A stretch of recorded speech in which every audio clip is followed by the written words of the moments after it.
I have something I want you to look at. Yeah, I I love want it. you to look at this. I want you to read that. Okay, we're still rolling, right? Okay, great. She gave me, okay, I'm gonna look at what you gave me. Okay. I'm opening, can I open it? You can. And I've had several of those, and I have given them out to young girls. I'm gonna read this for the first time. Okay. I'm positively waiting until I get married. I will wait for sexual intimacy because it will prove to my future husband that I can be trusted. Because it shows respect for the feelings and safety of others. Because I want my husband to get the best of me, not leftovers. Because my sexuality is priceless. Not the back, right? It's okay. I have decided to save my sexual experiences until I get married. I will ask for help to keep my commitment. I will not date someone who does not respect my decision. By signing this card, I commit to preserving my virginity or my renewed virginity as a gift to my husband. I am worth waiting for. Wow. You think this should go for guys as well? Oh, absolutely. Because we're the worst. Well, you guys can get hurt. What's the little wink about? You guys can get hurt without even realizing, giving away yourself to somebody who isn't right for you. You know, the show or the video podcast is called Women That Had Their Children Despite Facing Difficult Circumstances. You saw the posting on Nextdoor and decided that you wanted to be a part of this. Can you tell me why that's the case? I think I can. Yeah, I saw that and I let it go, and it kept coming back to me. You know, those thoughts kept coming back to me. Maybe he would want to talk to you. Maybe somebody else's life could be saved because of what you did when you were 15 years old.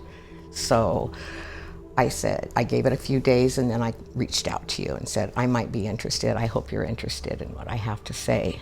How did that almost happen, that you were not going to have a child, or you were going to abort, or something like that was going to happen? Yeah, I was 15 and I was living at home with a mother and a stepfather, and my mother, we found out I was pregnant on October the 4th.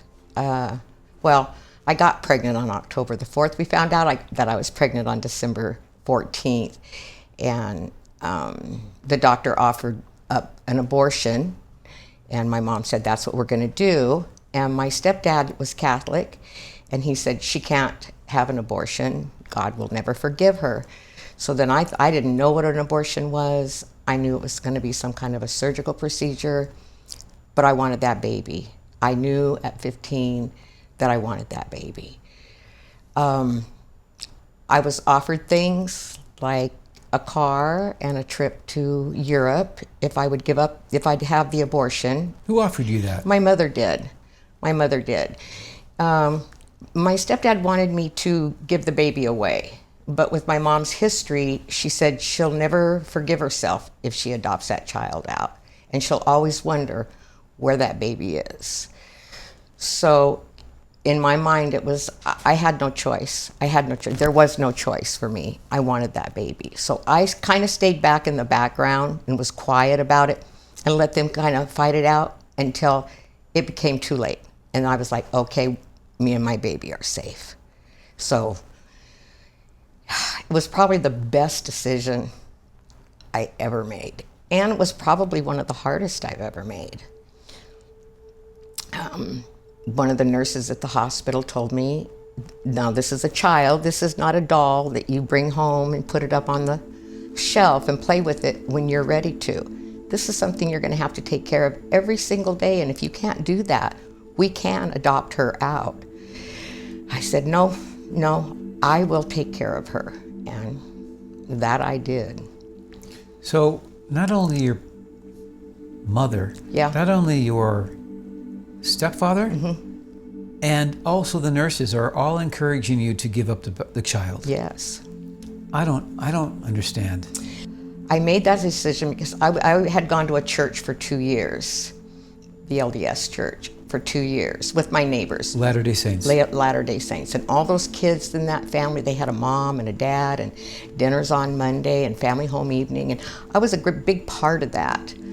But when I was 14, my mom, they asked me if I wanted to be baptized. And my mom said, they said, we have to have your mom's permission. So I went and I asked her, and she said, what religion? And I told her, and she said, absolutely not.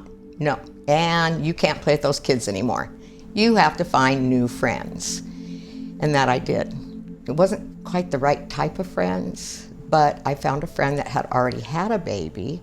And when we talked about stuff like that, I ended up getting pregnant. But during that 2 years that I spent with that family, I had faith. I knew what faith was. I had a God in my life. I knew I wasn't alone. And that's what drove me to keep this child, even though I was extremely immature and only barely in the 9th grade. So I went to school over the phone, finished my education 2 years early, and ended up marrying the father. We were only married 9 years, but only? I know. Yeah, 9 years. And then he went his way, and I stayed with the kids. Wow. Yeah. I never have to worry about whether or not I made the right choice.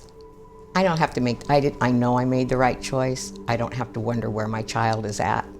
I know where my child is at 24 hours a day for the last 55 years, actually.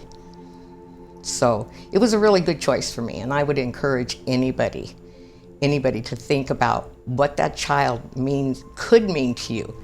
Think big. I was 15. I had no idea what Tammy how she was gonna fit into my life, or how she was gonna guide me through the things I needed to be guided through. I had no idea, but with a little bit of faith and hard work, really hard work. She's very successful. She has her own family. Her family is successful. Nobody's on drugs. Nobody's in jail. Everybody's they're doing well. They're doing well. That's amazing. It's amazing, and obviously you've been blessed. Extremely. And I think it's because of the decision and the choice I made. I really don't think I would have had the life that I have today or had I made a different choice. Tell me a little about your girl, your daughter, Tammy. She's, I think, a successful business person as well. She is. She has her master's degree. Yeah, she has a very successful business in Las Vegas. She built a business for her husband, and then she homeschooled her kids. So her kids are successful.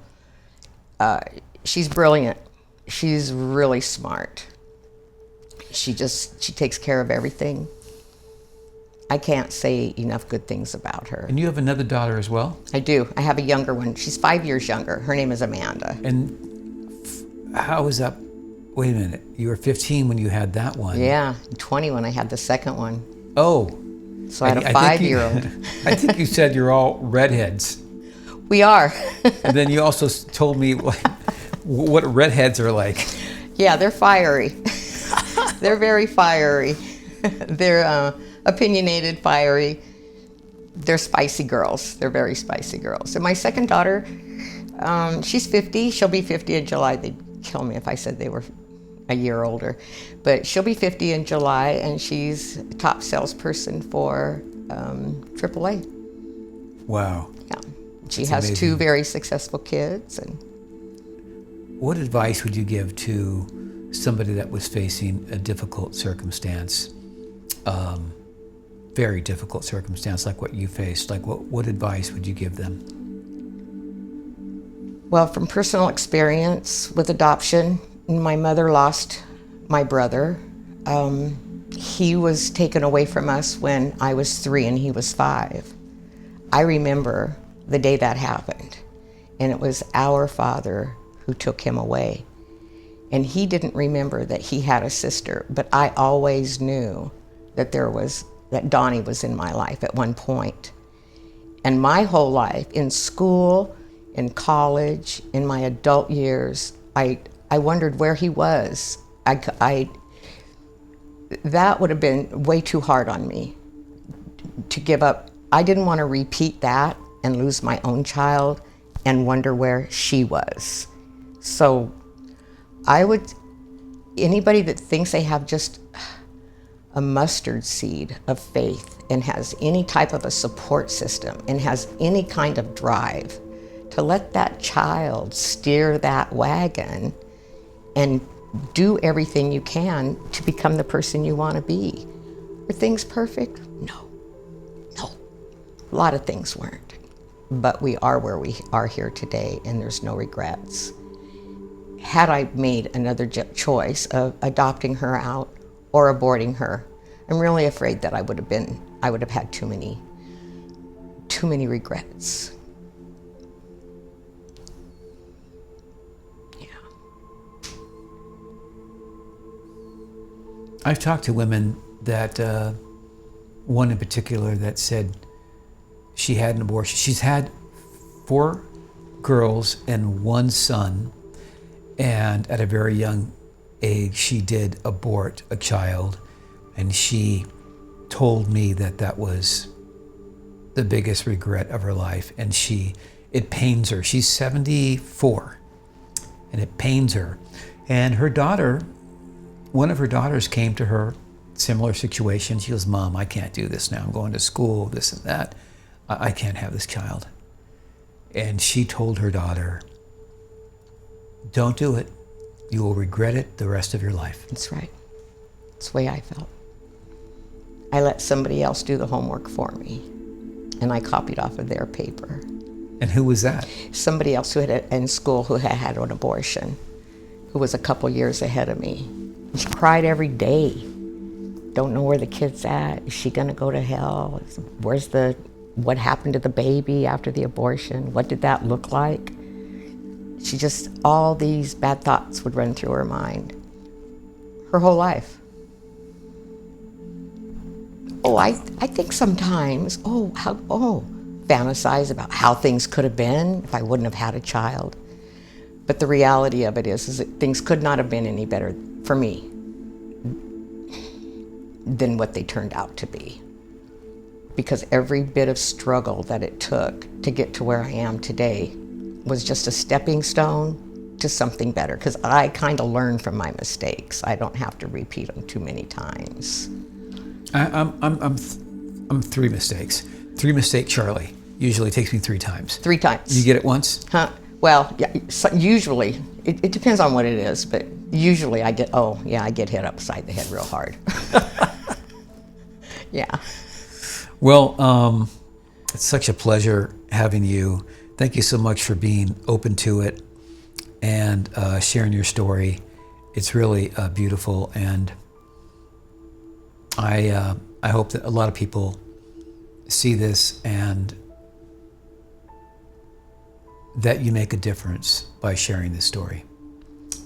And can I just end with one other thing is, I'm not so sure that I saved a life, but I know Tammy saved mine. I just know it.